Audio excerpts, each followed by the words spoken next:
진행하도록 하겠습니다. 자, 전 시간까지 우리는 카메라 내장 반사식 노출계의 무슨 원리를 배웠어요? 측광 원리를 배웠고, 어떻게 측광을 하고 어떻게 노출 고정을 해야 적정 노출을, 피사체에 대한 적정 노출을 만들어내는지를 배웠어요. 자, 여기 한번 보십시오. 이거 누구 아들이에요? 저 엄마 없어. 아빠도 없어. 자, 저기 유진이 엄마 빨리 책임지세요. 전화 치즈야. 일로와 치즈야. 측광 모델인 게 뭐냐면, 자, 카메라 안에 반사식 노출계가 적정 노출을 위해서 광을 측정을 하는데 어떤 모드로 측정을 하느냐. 어떤 모드로? 제일 첫 번째가 대부분이 놓고 쓰이는 기능이기도 하고 그나마 제일 정확하다고 얘기하는 분할 측광입니다. 분할이라는 게 무슨 의미일까요? 나눠져 있다는, 나눠져 있어요. 사봉디 바디를 기준으로 봤을 때 분할되어 있는 센서가 몇 개입니까? 35개. 35개인데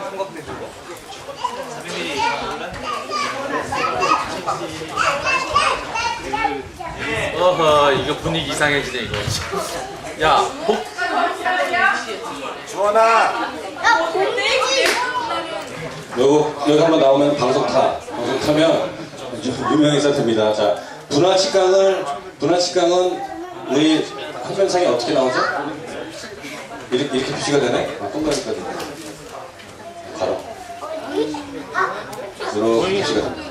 지금 내 카메라의 측광 모드가 어디인지 모르시는 분들은 측광램을 버튼이 어느 쪽에 있어요? 맨 엄지손가락 왼쪽인가? 왼쪽을 딱 누르면 어디 떠요? 왼쪽을 누르고 뭘 돌려야 됩니까? 다이아를 돌리면 여러가지 측광 모드가 왔다 갔다 해요. 기본적으로 일단 결론적으로 얘기해서는 보통은 어디다 두고 촬영을 하시냐면 분할 측광 모드에 두고 촬영하십니다. 분할 측광 모드의 원리가 뭐냐면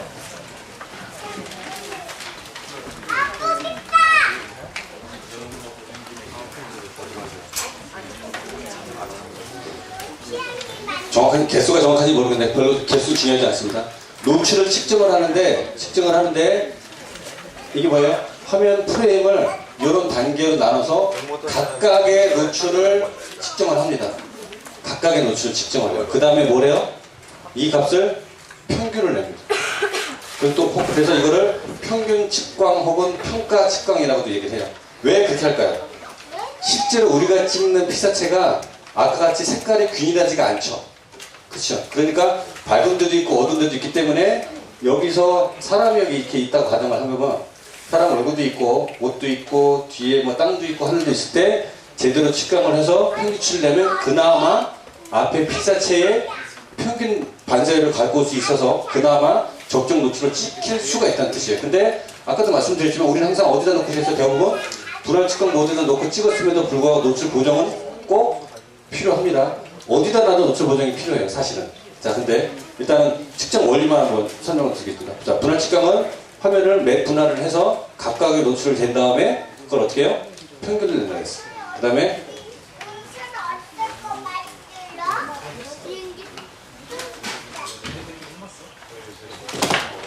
중앙부 중점 측광이라는 방식이 있습니다.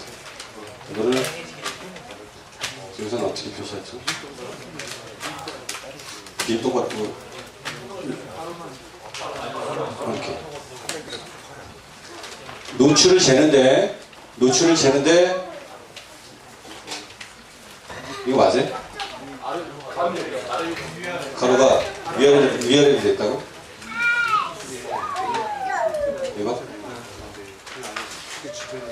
노출을 재는데 어디를 중점을 둬요? 프레임의 가운데 요 정도 형태입니다. 요 정도로 영향을 두고 중점을 준다는 말은 뭐냐면 이 부분의 평균치를 60%를 가지고 가고 주변부를 몇 %를 갖고 가요? 40%를 갖고 가요. 그 가운데가 어디가 사실?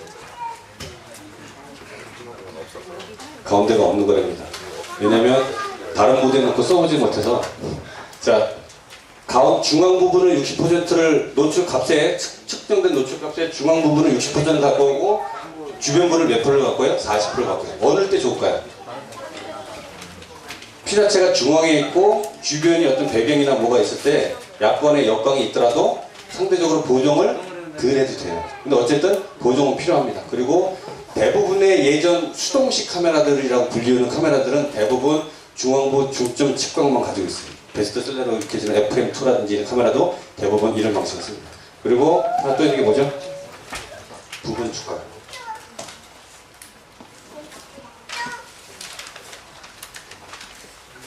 화면에 일부분만 측광을 하는데 중앙부 중점하고 비슷하기도 한데 차이점이 뭐냐면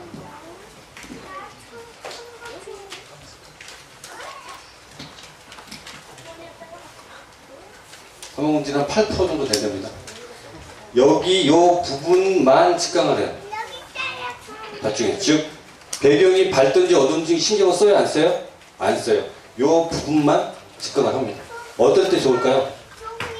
강한 역광이라든지 기타 뭐 부분이 있을 때 내가 측정하고자 하는 피사체를 요 안에다만 넣고 어떻게 해요? 뭘 눌러주면 된다고 그랬어요? A, E, 막 그리고 자기 자리로 와서 찍으면 됩니다. 그리고 부분 측광과 원리는 똑같은데 측광되는 범위가 작은 게 있어요. 스팟 측광. 스팟이라는 게 일정한 지점, 부분을 말하는데 실제로 보면 스팟 측광은 3% 정도 되는데 이 정도 꼭 돼요. 더 어때요? 측광을 하는 범위가 어때요? 나머지 부분들은 측광을 합니까 안 합니까? 안 해요. 안 해요. 안 하고 그 일부분만 해요. 인물에서 적정 노출될 때 어디 된다고 했어요? 얼굴. 얼굴 중에 어디? 볼. 볼 중에 어디? 밝은 쪽 볼. 밝은 쪽 볼을 여기를 됩니다. 여기를 되는데 잘 보세요. 분할 측광에다 놓고 인물 볼 노출만 재려면 어떻게 됩니까? 사람한테 어떻게 하죠? 가까이 들이대서 이렇게 찍어야 돼요. 50mm 거, 뭐 35mm 거 들이대려면 어떻게 돼요? 카메라 렌즈를 얼굴 앞에다 막 갖다 들이대야 돼요. 그 모델이 어떻게 된다고 했어요? 겁먹는다고 했죠. 특히 어린애들한테 시커먼 그 카메라 들이대면 놀랍니다. 얘가 경기나요. 돌사진 찍으러 갔다가 그다음부터 얘가 밤에 잠을 안 자. 꿈속에 뭐가 나타나요? 이 시커먼 아저씨가 시커먼 거 들이댄단 말이에요. 그다음부터 걔는 사진에 대한 비호감이에요. 그래서 사진만 하나도 어디 뭐 꺼내게 된단 말이에요. 자, 그래서 어린이의 밝은 장면을 위해서 뭘 써요? 부분 측광이나 스팟 측광을 쓰면 어때요? 굳이 들이대지 않더라도 어때요? 멀리 떨어져 있더라도 화각 속에 얼굴 부분만 측광을 할 수가 있기 때문에 노출 측정이 어때요? 더 쉬워요. 근데 부분 측광, 스팟 측광 이상에서는 항상 뭐가 따라다닙니까? 엄지손가락이 오른쪽으로 살짝 삐치면 뭐가 있어요? 아까 뭐라고 했어요? A, 락. A, 락을 안 쓰면서 이 두 가지를 놓고 쓰는 사람은 뭐예요? 바보지 누구예요? 무슨 말입니까? 인물이 여기 있어요. 인물이 오른쪽에 있고 인물의 얼굴에다 측정을 했어요. 그 다음에 꼭 뭘 눌러야 돼요? A, 락을 누른 다음에 프레임 잡고 눌러야 돼요. 그렇죠? 인물은 여기 있는데 스팟 측광이 좋다고 350D 바디를 폄하하는 사람 중에 하나가 뭐예요? 뭐가 없다고? 스팟이 없다. 그거 없다고 무슨 사진 못 찍고 노출이 없어도 사진 찍어요. 이거 없어도 다 찍는데 무슨 노출이 뭐 그렇게 중요한지 모르겠는데 그렇게 얘기하는 사람이 스팟 바디가 있는 있습니다. 근데 정확히 노출 측정을 해요? 안 해요. 그렇죠? 그건 큰 문제가 없다. 노출은 어떻게 재느냐 문제지 스팟이 있느냐 없느냐가 중요한 그 척도가 되진 않습니다. 대신에 스팟이 뭐가 좋아요? 부분 측광보다 조금 더 떨어져서도 정확한 측광이 가능하다는 뜻이에요. 그리고 항상 부분 측광, 스팟 측광 뭐가 연동을 해야 돼요? A라고 항상 들어요. 즉 제가 오늘 이제 이 부분을 설명을 드렸기 때문에 이제 헷갈리실 부분은 없을 것 같은데 초보자를 골목이 제일 좋은 게 뭐냐면 필름 카메라 시절에 제가 예전에 EOS5를 줄였었는데 슬쩍 측광 모드를 스팟으로 딱 바꿉니다. 그리고 슬라이드 필름을 끼고 사진을 찍어오라 그래요. 뭐 막 찍어요. 딱 찍는데 스팟이 정 가운데 부분만 딱 측정을 하니까 경우에 따라서는 하늘에 들어갈 수도 있고 땅에 들어갔을 때 뭐가 들어갔어요. 노출이 어떻게 돼요? 천차만별로 제대로 노출 사람이면 여기다 맞아야 되는데 이게 어디 가는지 모르겠어요. 노출이 완전히 빗나간 사진이 나와요. 그러고 나서는 그 얘기는 안 하고 사진 결과물을 보고는 말을 안 칩니다. 그게 뭐예요? 기본적인 지금 제가 말씀드리는 건 뭐예요? 측광에 대한 이해가 있기 때문에 이제서야 말씀드리지만 이 단계는 뭡니까? 사진의 장비에 대한 영순위에 대한 말씀을 드리고 있는 거예요. 즉 노출 측정은 말씀드렸잖아요. 화면에 풀로 찍을 경우에는 측광 모드가 중요한가요? 안 중요한가요? 화면을 가득 담을 때. 가득 담을 때는 어떤 측정 모드를 놓더라도 상관이 없어요. 왜? 화면에 가득 채우니까. 근데 가득 채우지 못할 경우가 더 많죠? 그래서 그렇기 때문에 가급적이면 조그만 게 좋고, 항상 뭘 써야 돼요? A락을 잘 누르게. 이 사람이 인물 사진을 잘 찍는지 못 찍는지 여러분들 나중에 가서 인물 찍었다는 거 보십시오. 엄지손가락을 바디에 꼭 붙여놓고서 바디만 안 흔들리라고 잡고 있는 사람은 쳐보고요. 잘 찍는 사람은 항상 A락을 계속 누릅니다. 계속. 왜 계속 누를까요? 똑같은 사진을 찍더라도 스팟으로 여기 계속 찍어보는 거예요. 어디를 적정으로 잡으면 좋을까? 노출 단계도 보고. 그렇죠? 그러면서 여기가 적정이겠구나 하고 눌렀을 때 계속 누르다가 그 다음에 사진을 찍습니다. 그러니까 앞으로는 뭘 잘 써야 돼요? 지금까지 안 쓰고 있던 A락하고 노출 보조. 이제 오른쪽 엄지손가락을 잘 쓰셔야 돼요. 간략하게나마 몇 가지만 설명을 드리고 오늘 과정이 있던 스트로보, 약간 중국 과정에 해당되는 스트로보에 대해서 다시 한번 설명을 드립니다. 시간이 조금 오버가 될 수 있겠는데 다 설명 못 드릴 수도 있겠는데 드린 데까지 드려요. 지금 제가 설명을 드리는 부분은 스트로보 촬영에 대한 개념이 있고 적정 노출에 대한 개념이 있으신 분이 해당이 됩니다. 그러니까 좀 본인이 초급자라고 생각하시는 분은 전혀 모를 수도 있어요. 그래서 이걸 모른다고 뭐 자괴감이 빠진다거나 이놈의 세상 살아서 뭐하냐, 내가 무슨 사진을 한탄을 하실 필요가 없이 그냥 이거는 내가 내 단계에서 모르는 거니까 그냥 들어만 주자라고 생각하시면 돼요. 스트로보에 대해서 얘기를 하자면 아까 제가 첫 번째로 뭐라든가 적정 노출에 대한 개념과 정의가 다 있다고 이렇게 가정하겠습니다. 자, 그림을 하나 그려드리면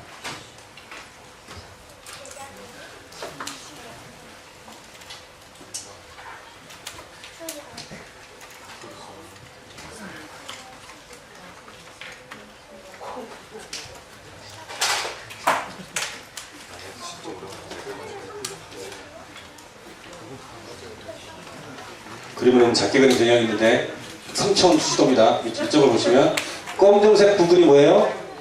CCD 필름입니다. 필름 CCD고 우리가 빛이 들어오는 거를 들어오게 해주고 막아주는 역할을 해주는 게 뭐예요?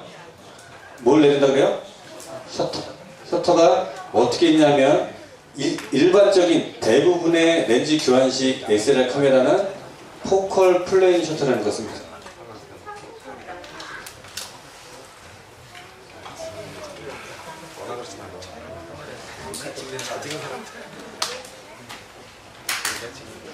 포컬 플레인 셔터라는 것이 있는데 원리가 뭐냐면 우리가 이제 찍을 준비를 딱 하고 있으면 CCD 앞이 셔터로 어떻게 되어 있어요? 처음에는 열려져 있어요? 가려져 있어요? 가려져 있어요.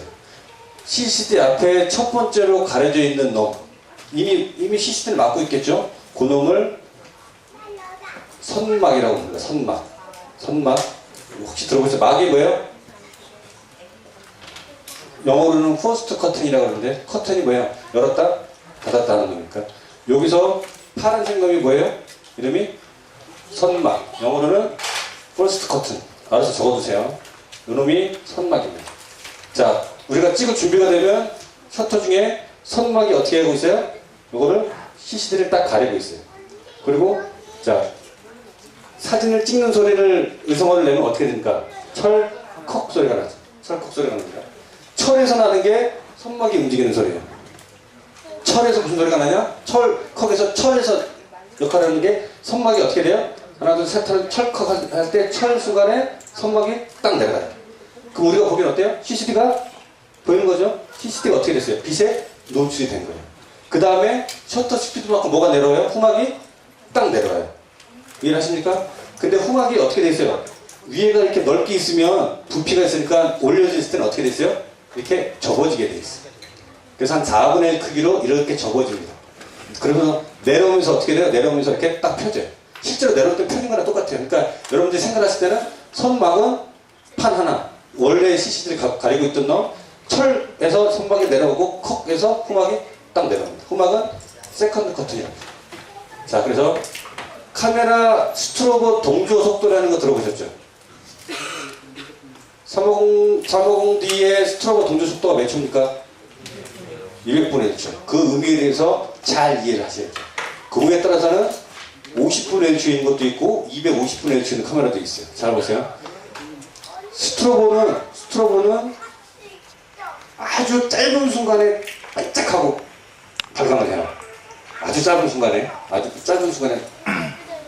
그 발광을 하는데, 그냥 철컥의 예를 들겠습니다. 철컥. 스트로보라고 생각하지 마시고. 자, 30분의 1은 어때요? 철컥 정도 되죠. 철에서 손막이 어떻게 돼요? 내려가면서 어떻게 돼요? 싹 접혀. 내려가면서 접히고, 후막이 어떻게 돼요? 컵에서 딱 내려가요. 그리고 후막이 딱 내려오는 순간에 어떻게 돼요? 사진이 촬영이 끝난 거예요. 그러면 다시 어떻게 돼요? 선막이 다시 올라가고 후막이 다시 위로 원래대로 딱 맞고 있어요. 그게 철커덕 소리가 나면 내부적으로는 그런 단계가 있는 거예요. 필름 카메라에서는 필름까지 한번 가보죠. 요 내려오는 원리를 잘 봤어요. 근데 아주 느리게 느리게 속도가 한번 보겠습니다. 스트로브를 터트리는데 선막동조, 후막동조 나중에 설명드리고, 일단은 스트로브는 선막이 내려가서 전체 CCD가 다 보이는 순간에 터져요. 다시 한번 설명드립니다. 언제 터지느냐? 선막이 다 내려가서 화면이 전체가 다 보일 때 터집니다. 일반적인 세팅 모드가 그래요. 그거를 플래시의 스트로브의 선막 동조라고 합니다. 선막이 완전히 내려갔을 때 딱 터지는 거예요. 선막이 딱 내려가 있고 후막이 내려오기 전이니까 우리가 보기에 CCD가 어떻게 보여요? 다 보여요. 자, 조금씩 빨라지겠습니다. 이제 철컥 할 때 어때요? 철컥 가다가 점점 빨라지면 사먹는 예를 들면 200분의 1초까지는 철컥 소리가 날 건데, 철컥 소리가 얘가 손막이 내려가자마자 후막이 바로 내려와요. 즉 250분의 1초까지는 우리는 CCD의 전체 면을 앞에서 봤을 때 볼 수가 있어요, 없어요? 볼 수가 있다는 뜻이에요. 왜? 철컥 내려오니까 전체 면이 보여요, 안 보여요? 보여요. 200분의 1초가 넘어가면 어떤 일이 생기냐면 손막이 내려온과 동시에 손막이 맨 아래까지 내려오기 전에 어떻게 돼요? 후막이 따라 내려와요. 이해가세요? 자, 셔터 스피드에서 다시 일하실 게 뭐냐면 4,000분의 1초가 뭐예요? 빨리 착각거리는 게 아니에요. 4,000분의 1초는 먼저 답을 말씀드리자면 4,000분의 1초는 손막이 내려올 때 후막이 이 정도 간격을 두고 그냥 내려와 버립니다. 이렇게. 즉 카메라가 셔터를 때리는 속도는 200분의 1초나 4,000분의 1초나 똑같아요. 즉 셔터가 빨리 찍힌다는 의미가 아니라 결국 셔터 스피드도 뭐예요? 빛을 짙게 받아들이는 것밖에 안 해요. 그쵸? 다시 한번 설명드립니다. 200분의 1초까지는 손막이 내려오고 CCD가 다 보였다가 후막이 CCD를 덮고 200분의 1초가 넘어가면 손막이 내려온과 동시에 후막이 같이 내려와요. 즉 CCD 전체 면을 볼 수가 있어요, 없어요? 없죠. 스트로보 동조 속도를 넘어가는 동조 속도로 놓고 스트로보를 촬영하면 사진이 어떻게 나오냐면 사진 일부분이 어떻게 나와요? 자 보세요. 손막이 완전히 내려가지 않았는데 후막이 딸려오니까 사진의 일부분이 후막에 가려져서 어떻게 나와요? 어둡게 나와요. 어둡게 나와요. 그래서 일반적으로 스트로보는 어디 듣습니까? 셔터 스피드를 카메라 동조 속도 안에서 씁니다. 경우에 따라서는 60분의 1초나 30분의 1초짜리도 있어요. 보통 50분의 1초짜리도 있는데 셔터 스피드가 느려요. 예전에 카메라 중에는 셔터가 위아래로 움직이는 게 아니라 상하 종주식이 아니라 행주식이 있어요. 옆에서 움직여 이렇게. 옆에서 움직이려니까 오는 거리가 좀 더 멀죠. 그러니까 필름면, CCD면이 보이는 게 더 어때요? 시간이 더 짧아요. 그래서 60분의 1초밖에 안 되는 경우가 있어요. 즉 동조속도 이상으로 찍으면 어떻게 돼요? 화면의 일부분이 어떻게 잘려요? 새카맣게 잘려요. 그래서 카메라에서도 지원을 해야 되지만 스트로보에서 고속 동조라는 기능이 있습니다. 고속 동조 무슨 말이냐면, 자, 일반적인 셔터 스피드 카메라 동조 속도 내에서는 전체 CCD가 보여지기 때문에 스프레시는 펑 터지면 되는데 1000분의 1초로 놨다고 가정할게요. 1000분의 1초로 놓으면 손막이 이렇게 있고 후막이 자세히는 어느 정도까지 두께가 될지 모르겠지만 이 정도의 간격을 두고 어떻게 내려와요? 같이 내려온다. 그러니까 이 순간만 보면 우리 눈에는 얼마만큼 보여요? CCD가 이 정도, 이 손막 후막 간격밖에 안 보여요. 그러니까 고속 동조라는 건 뭐예요? 스트로보에서 지원을 하는데 속도가 얼마가 됐든지 간에 셔터가, 즉 후막이 훑고 내려오는 시간 동안에 빛을 계속 쏴줘요. 내부적으로 보면 동조 속도 안에서는 어떻게 터져요? 퍽! 터지는데 고속 동조라면 손막하고 후막이 붙어서 내려온다고 했어요? 붙어도 내려오고 후막이 닫힐 때까지 계속 퍼벅퍼벅 하면서 동조해요. 빛의 발광량이 어느 쪽이 더 크겠습니까? 스트로보는 순간 발광을 목적으로 나왔는데 어때요? 내려오는 시간만큼 발광을 해줘야 돼요. 그러니까 광량이 더, 그러니까 배터리 소모도 더 많고 어때요? 빛도 더 짙어질 수밖에 없어요. 그래서 고속동조 모드로 가면 반셔터를 딱 눌렀을 때 고속동조를 어떻게 합니까? 580이나 500D나 스트로보에서 고속동조 모드로 세팅을 하고 반셔터 누르면 바디 왼쪽에 스트로보가 들어오고 뭐가 떠요? H가 뜹니다. 하이스피드 고속동조를 한다. 그러고서 반셔터를 누르면 최대 촬영 거리가 어떻게 돼요? 최대 촬영 거리가 엄청 짧아집니다. 그 최대 촬영 거리는 어디에 반비례하느냐? 셔터 스피드에 반비례해요. 즉 4000분의 1초까지 놓으면 밝은 낮에 찍더라도 최대 가능 촬영 거리가 2, 3m 안쪽으로 떨어져요. 즉 고속동조를 5m 밖에 있는 피사체를 찍을 수가 있어요? 없어요? 안 돼요. 그래서 고속동조의 핵심은 뭐예요? 200분의 1초 이상 넘어가는 때 스트로보를 터뜨리기 위함인데 어느 때 필요한가 한번 보겠습니다. 레이싱거를 찍으러 여긴 어디죠? 스피드웨이를 딱 갔어요. 하늘이 오늘따라 참 화창해. 하늘을 딱 봤더니 2.8에 4000분의 1초예요. 모델을 딱 댔더니 2.8에 250분의 1초예요. 쥐가 딱 깨도 두 마리 토끼를 다 잡을 수가 있어요? 없어요? 못 잡는다고 했어요. 반사판을 대고 뭘 해도 안 돼요. 근데 고속동조를 어느 데 써먹냐? 매뉴얼 모드에다 넣고 노출을 하늘에다 맞춥니다. 그럼 어떻게 돼요? 2.8에 4000분의 1초로 맞추죠. 그대로 찍으면 인물은 어떻게 돼요? 어떻게 나와요? 시커멓게 나오겠죠. 시커멓게 나와요. 그리고 카메라를 순서가 어때요? 스트로보를 고속동조 세팅을 한 다음에 매뉴얼 모드에 2.8에 4000분의 놨어요. 2.8에 4000분의 뭐 기준이에요? 하늘 기준이에요. 일단 그렇게 찍으면 하늘은 어떻게 나와요? 파랗게. 그 다음에 화면의 중앙부를 레이싱걸 얼굴에 넣고 뭘 눌러요?